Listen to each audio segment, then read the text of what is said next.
बारे में शिष्यानुभूति में लिखा गया कि यह 3 सूत्र शिव शिष्य होने में सहायक है। एक सीमा में जाके समाप्त हो जाएगा। उतनी व्याख्या नहीं करूंगा, कौन सीमा में जाके समाप्त हो जाएगा ये बता दूंगा।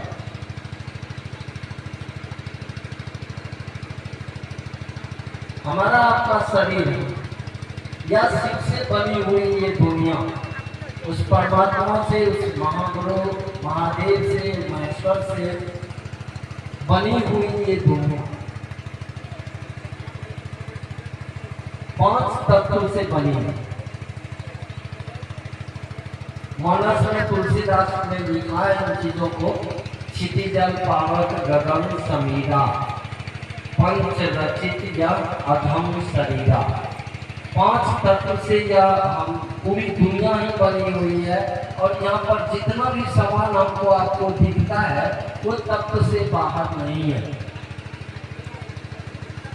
तो सबसे नीचे का तत्व क्या है? सबसे नीचे का तत्व मिट्टी है।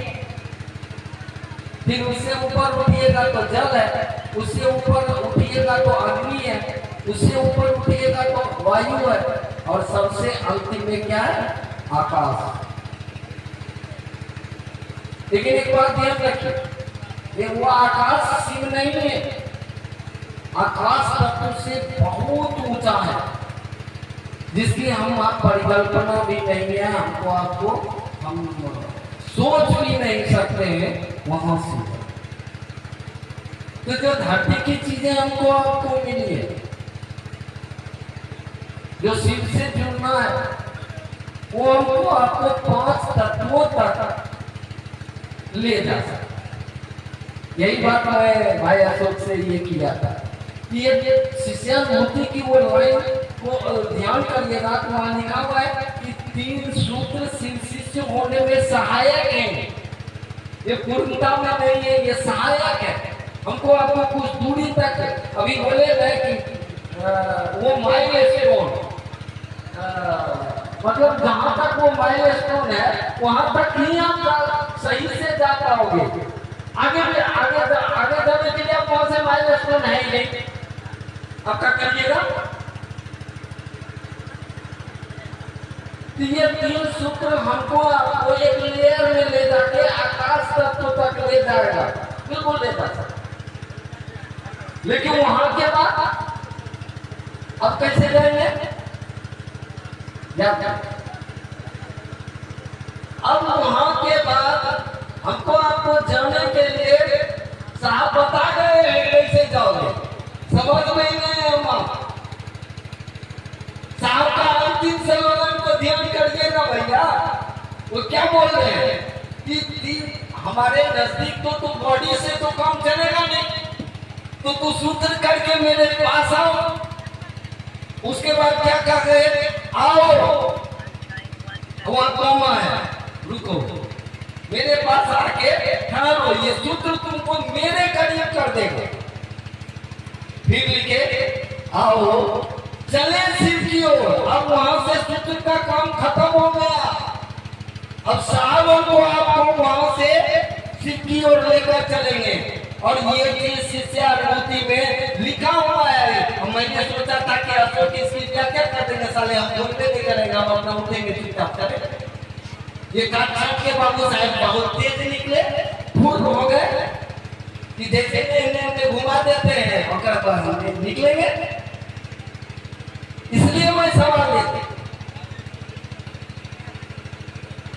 कि वहां से अब साहब का काम शुरू होगा, जो हमको आपको शिव के तरफ लेकर चलेंगे। और ये चीज आपको लिखा हुआ है, शिष्यानुभूति में लिखा हुआ है। कई रोज में बहुत सारे लोग, अब तो नहीं होता है, कभी बिरसैया में, कभी अशोक लाल के यहाँ मनारे टोल में हम लोग एकत्रित होकर एक जगह बैठते थे, ये बातें चलती थी तो बहुत बातें होती थी। हेलो, वहां लिख दिया गया इस चीज को, आप गौर करिएगा। कोई शिष्यानुभूति पढ़ते हैं कि नहीं पढ़ते? पढ़िए। बहुत मदद मिल जाएगी आपको जब उस चीज को समझिएगा। जो बात वहां लिखा हुआ है आप गौर करिएगा। मत बात करिए।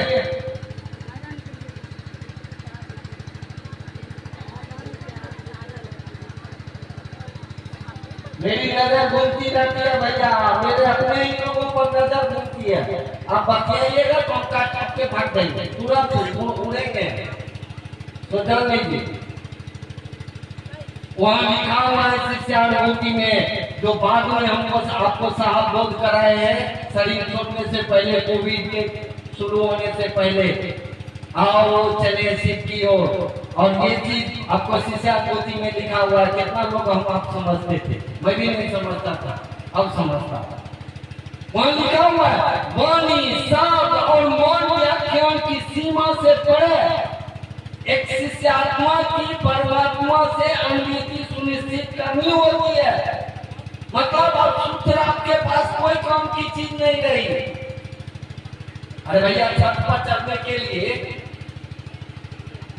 सीढ़ी की जरूरत है, सीढ़ी आपको वहां तक तय कर दिया, लेकिन छत पर आप चढ़ तो जरूर गए। छत पर चढ़ने के बावजूद भी आपकी मंजिल थोड़ी दूरी है, छत बहुत लंबा है। अब वहां से आपको कौन ले जाएगा? ये सूत्र आपको एक सीमा में पहुंचा दिया, अब वहां से कैसे जाइएगा? एक कहानी मैं पहले चर्चा में कहता था, जैबरील और हजरत मोहम्मद साहब। जैबरील को खुदा ने कहा था कि जाओ और मोहम्मद को, हजरत मोहम्मद को लेके। जैबरील आया, फरिश्ता था। फरिश्ता मतलब वो आदमी जिसको पंख होगा, जैसे परी होती। छोड़िए वो उतना कहानी का उसको। वो आया और मोहम्मद साहब को बोला कि आपको खुदा ने बुलाया, लेके चल दिया। जाते जाते जाते एक सीमा में जाके वो रुक गया। अब जैबरील कह रहा है कि देखिए सामने खुदा का घर है, आप चले जाइए। वो कह रहा है सामने खुदा का घर है, आप चले जाइए।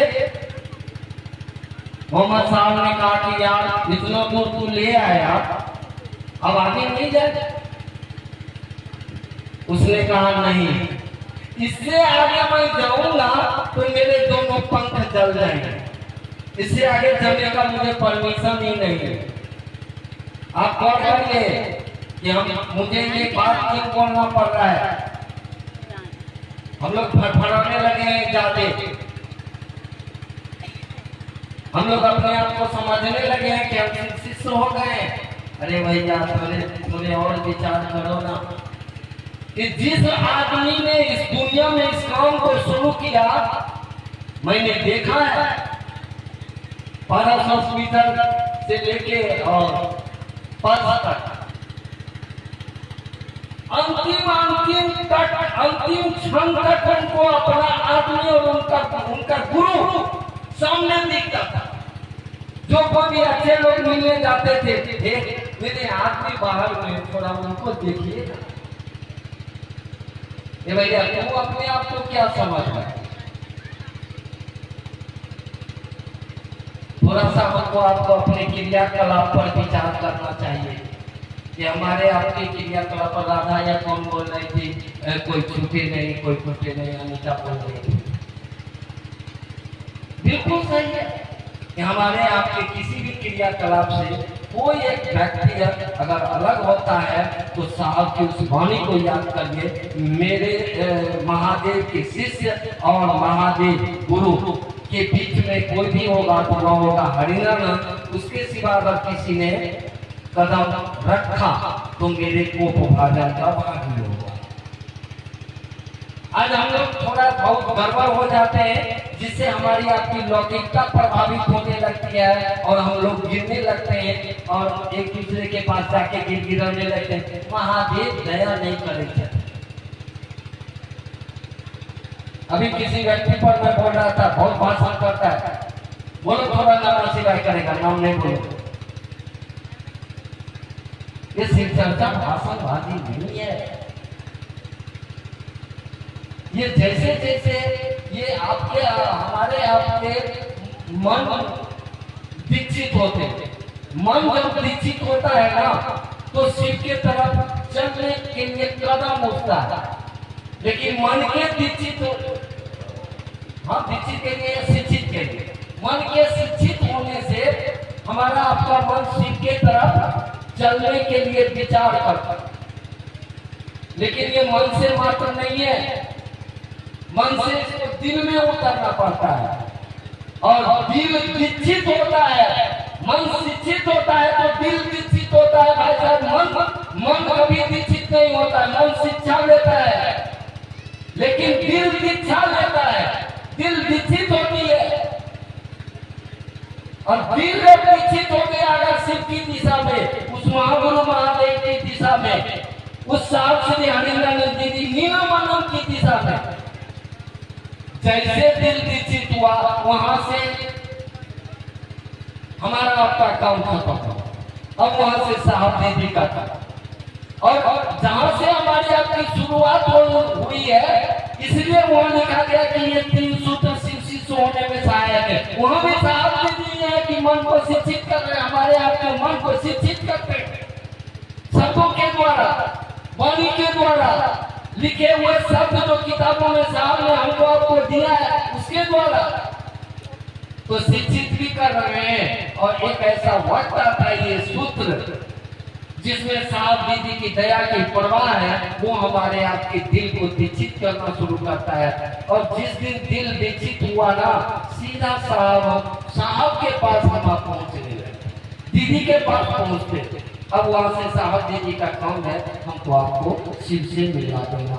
ये चीज शिष्यानुति में लिखी गई है कि वाणी शब्द और मौन व्याख्यान की सीमा से परे एक शिष्यात्मा की परमात्मा से अनभिति सुनिश्चित करनी होती है। एक बार हम लोगों ने सवाल कर दिया था जी, ये आपने जो शिष्यानुति में ये लाइन लिखी है कि वाणी शब्द और मौन व्याख्यान की सीमा से परे जाकर एक शिष्यात्मा की परमात्मा से अनभिति सुनिश्चित करनी होती है। ये अनभिति मतलब होता है एक ने एक कर देना, मिला देना, जोड़ देना, अनभिति का ये मान होता है। ये कौन अनभिति सुनिश्चित करेगा? सामने का वक्त आएगा तो समझ आएगा, वक्त आएगा समझ। अब क्या समझ है? अब तो बिल्कुल क्लियर है कि इस अनभिति को सुनिश्चित साहब अनभिति ही कर सकते हैं, दूसरा कोई कर नहीं सकता। तो हमको आपको चाहिए ठीक है 3 सूत्र करते हैं।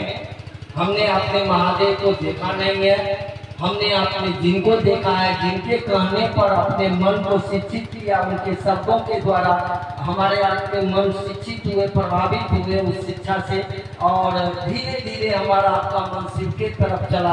अब तो धीरे धीरे विकसित हो रहा है हमारे आपके दिल में, साहब दीदी बस रहे हैं तो हमारा आपका दिल अब विकसित हो रहा है। जो हमको आपको अगर कोई कहेगा कि हरिंद्रानंद दीदी नीलम का अगर नाम लिया तो तुमको काट के फेंकेंगे, आप बेटा को भी कहिएगा काट दो तो काट दो, हम छोड़ेंगे।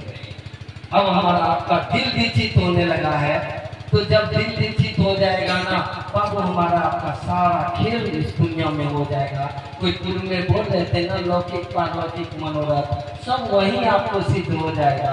आप शिव हैं, बोध नहीं है। एक दिन ऐसा आ रहा है जब साहब दीदी के पास हमारा आपका दिल लग जाएगा, इसका बोध हो जाएगा, हम आप वही हैं। आप सभी लोगों के चरणों में